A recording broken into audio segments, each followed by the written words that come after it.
মই আজি বনাম কলডিলৰ পিটিকা। তাৰ কাৰণে লৈছোঁ কলডিল। কলডিলটো মই ডাঙৰ কাৰণে এডোখৰ কাটি ল'লোঁ, এনেকৈ গুচাই লৈছোঁ। তেতিয়া মই কুকাৰত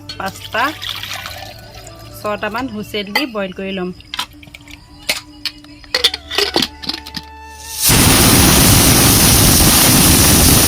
মোৰ কলডিল ভালকৈ সিজাই ল'লোঁ, বইল হৈ গ'ল। আৰু লগত এটা আলু দি দিছিলোঁ, বইল কৰিছিলোঁ, সেইটো দেখাবলৈ থাকি গ'ল আচলতে। এতিয়া ইয়াত পিঁয়াজ লৈছোঁ আৰু এতিয়া মই কলডিলখিনি এনেকৈ কাটি দিছোঁ।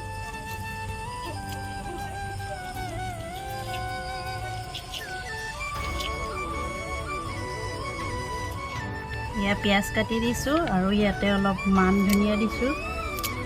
আপোনালোকে ইটো ধনিয়াও দিব পাৰিব, মোৰ ওচৰত নাই কাৰণে মই মান ধনিয়া দি দিছোঁ। আৰু ইয়াত জলকীয়া কাটি দিছোঁ, কেঁচা জলকীয়া।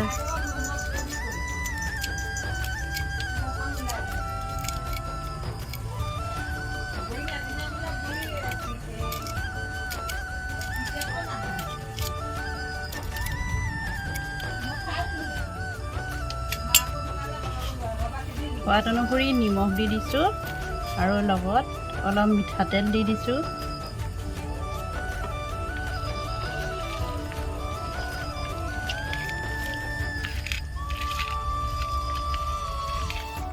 এয়া মোৰ কলডিলৰ পিটিকা হৈ গ'ল। যদি চাই ভাল লাগিছে লাইক, কমেণ্ট, ছাবস্ক্ৰাইব, কমেণ্ট চব কৰি দিব।